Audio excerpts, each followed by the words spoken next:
ওং স্থাপকায় চ ধর্মস্য সর্বধর্মস্বরূপিণে অবতার বরিষ্ঠায় রামকৃষ্ণায় তে নমঃ। ঠাকুর মা ও স্বামীজিকে আমার ভক্তিপূর্ণ প্রণাম জানিয়ে আজ পাঠ করব পরম পুরুষ শ্রী শ্রী রামকৃষ্ণ, পর্ব নম্বর 44। মনে রে, চেয়ে দেখ, দেখছিস বড় তক্তাপোষ্টিতে বসে আছে রামকৃষ্ণ। একসঙ্গে লাগানো ছোট খাটটিতে শুয়ে আছে সারদা। শুয়ে আছে লজ্জায় জড়সড় হয়ে, আগা গোড়া গা ঢেকে, শুধু পদতল দুটি অনাবৃত, পদ্ম দলের মতো পদতল, তাতে পদ্ম রাগের আভা।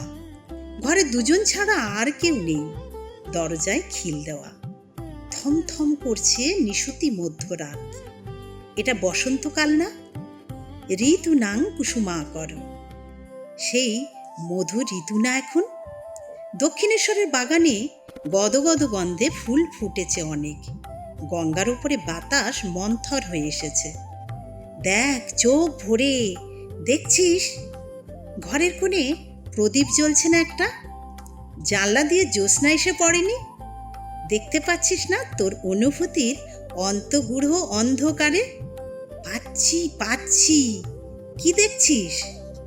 একটি অমল অনুপম সৌন্দর্য, একটি অনাঘ্রাত কুসুম, একটি সর্বতোমুখী স্ত্রী। চোখে কাব্যের অঞ্জন লাগিয়ে দেখতে হবে না, চেয়ে দেখ চর্মচক্ষে। কি দেখছিস? একটি উদ্ভিন্ন যৌবনা নারী, লাবণ্য উর্মিলা স্রোতস্বতী। শুধু তাই, স্বাস্থ্য, সারল্য আর পবিত্রতার সমাবেশ, অস্পৃষ্ট, অনুপভুক্ত, বিরাজ বিশুদ্ধ, বিশদ বিশোক। কে হয় বল দেখি তোর?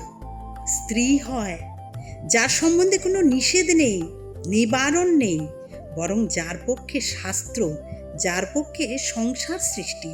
সেই স্ত্রী আজ তোর নিভৃত শয্যায় এসে শুয়েছে। যে বেষ্টন করে দীপ্তি পায় সেই স্ত্রী, যাতে নতুন করে নিজেকে জন্মগ্রহণ করানো যায়, সেই জায়া। চেয়ে দেখ, সদ্য প্রাণ করা স্ত্রী, এ সম্পূর্ণ তোর আয়ত্তের মধ্যে। দেখছি অনিন্দ কান্তি, অপরূপ সুন্দর। হ্যাঁ, একেই বলে স্ত্রী শরীর। রামকৃষ্ণ মনের কাছে আরো উন্মুক্ত হলো। বললে, লোকে বলে এর চেয়ে ভোগ্য, এর চেয়ে উপাদেয় কিছু আর নেই পৃথিবীতে।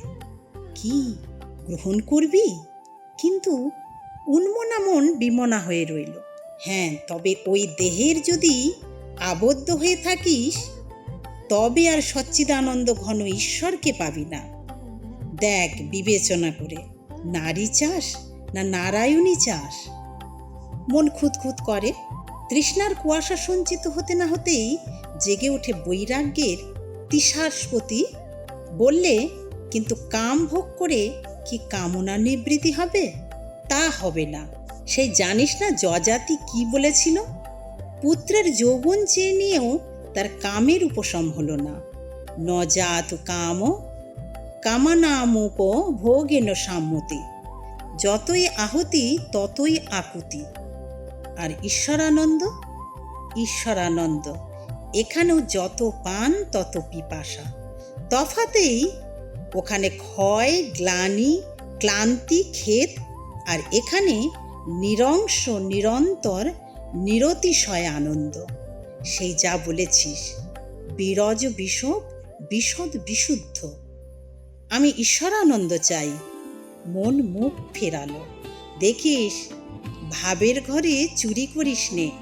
পেটে মুখে এক হ। মুখে বাহাদুরি মারবি আর পেটে খিদে থাকবে, তা হতে পারবে না। যদি চাস, সোজাসুজি টেনে নে স্বচ্ছন্দে।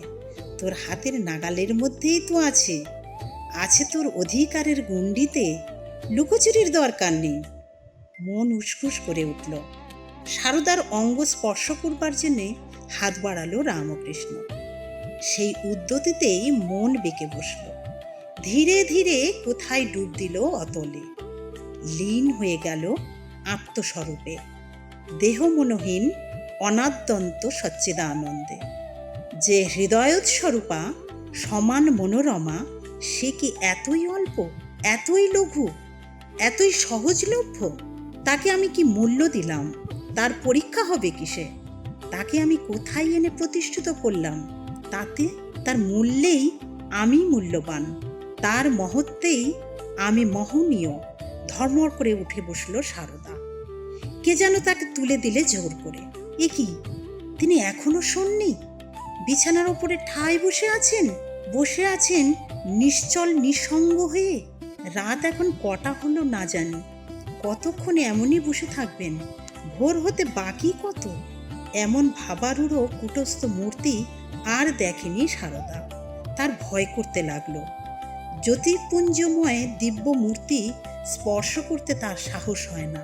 কিন্তু কি করে এই ভাব ভাঙবে রামকৃষ্ণের? কি করে নিয়ে আসবে তাকে তার স্বচ্ছ স্বাভাবিকতায়? এমনই বসে থেকেই চলে যাবেন নাকি শেষকালে? ব্যস্ত হয়ে ঘরের বাইরে বার হলো সারদা। ঝি কালীর মাকে কাছে পাওয়া গেল। আকুল হয়ে বললে, শিগগির ভাগ্নেকে ডেকে আনো, উনি যেন কেমন হয়ে গিয়েছেন। কালীর মা গিয়ে ডাকাডাকি করে তুললে হৃদয়কে। কেমন আর হবেন, ভাবের ঘরে বাস করেন, ভাবের ঘোরে ভব হয়ে গিয়েছেন। নিজে ভবানী হয়ে এত ভাবিনী হবার কি দরকার? হৃদয় গিয়ে রামকৃষ্ণের নাম শোনাতে বসল। যে নামে টান, সেই নামে জ্ঞান, আবার সেই নামেই পরিত্রাণ। আমার প্রাণ পিঞ্জরের পাখি, গাও নারে, ব্রহ্মকল্প তরু শাখে বসে রে পাখি, বিভু গুণ গান গাও দেখি, ধর্ম অর্থ কাম মোক্ষ সুপক্ষ ফল খাও নারে। কাশীপুরের মহিমাচরণ চক্রবর্তী ঠাকুরের ভক্ত, কিন্তু পাণ্ডিত্যাভিমানী সব পণ্ডু করেছে। ভক্তির চেয়ে শাস্ত্রের প্রতি বেশি পক্ষপাত। খুব পড়াশোনা করেছে, এমনই একটা ভাব দেখাতে সদা ব্যস্ত। ইংরেজি আর সংস্কৃত বকুনি সর্বদা তার মুখে ফুটছে। শব্দারম্ভের প্রতি তার মুগ্ধ দৃষ্টি। সে এক স্কুল করেছে, তার নাম প্রাচ্য আর্য শিক্ষাকাণ্ড পরিষদ। তার ছেলের নাম রেখেছে মৃগাঙ্ক মৌলি পতিতুণ্ডী, হরিণের নাম রেখেছে কপিঞ্জল, আর তার গুরুর নাম আগমাচার্য ডমরুবল্লভ। দক্ষিণেশ্বরের ঠাকুরের ঘরে আসতে ঠাকুর বলে উঠলেন, এ কি, এখানে জাহাজ এসে উপস্থিত? এখানে ছোটখাটো ডিঙি টিঙি আসতে পারে, এ যে একেবারে জাহাজ। এ শুধু তার পণ্ডিতমন্যতার প্রতি কটাক্ষ। সকলে হেসে উঠলেও মহিমাচরণ হয়তো খুশিই হলো। সে নৌকো নয়, সে জাহাজ। এ জাহাজকে সহজ করে দিতে চাইলেন ঠাকুর। বললেন, নাম করো, নাম করলে অহংকার দূরে যাবে। পাণ্ডিত্যের বাইরে সুধা ভাণ্ডটিকে দেখতে পাবে তখন। গেরুয়ার রুদ্রাক্ষ পরে এক একদিন চলে আসে মহিমাচরণ। বাঘের ছাল পেতে বসে পঞ্চবটিতে রুদ্রাক্ষের মালা ফিরিয়ে জপ করে। কখনো একটা তানপুরা নিয়ে গান গায়, যেন কত বড় একজন তন্ময় সাধক। বাড়ি যাওয়ার আগে বাঘের ছালটি ঠাকুরের ঘরের দেওয়ালে টাঙিয়ে রাখে। এ কেন রাখে জানিস? দেখলেই লোকে জিজ্ঞেস করবে, এ বাঘের ছাল আবার কার? তখন আমি বলবো মহিমাচরণের, আর তাতেই ওর মান বাড়বে। কেবল নিজের নাম, নিজের মান। ওরে, তার নাম কর, তার মান রাখ, তার নামেই বন্ধনমোচন হবে। বটের বীজ দেখেছিস? লাল শাকের বীজের চেয়েও ছোট। তা ভগবানের নামের বীজ কতটুকু?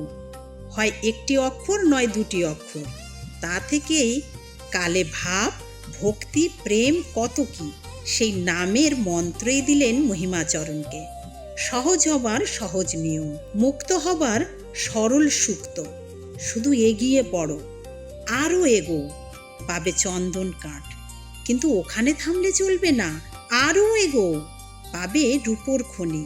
থামলে চলবে না, আরও এগো, তারপরে সোনার খনি, পাবে হিরে মানিকের খনি। তবু থামা নেই, এগিয়ে পড়ো, এও বাহ্য, আগে কহো আর। মহিমাচরণ কাতর স্বরে বললে, আগে টেনে রাখে যে, এগুতে দেয় না। কেন?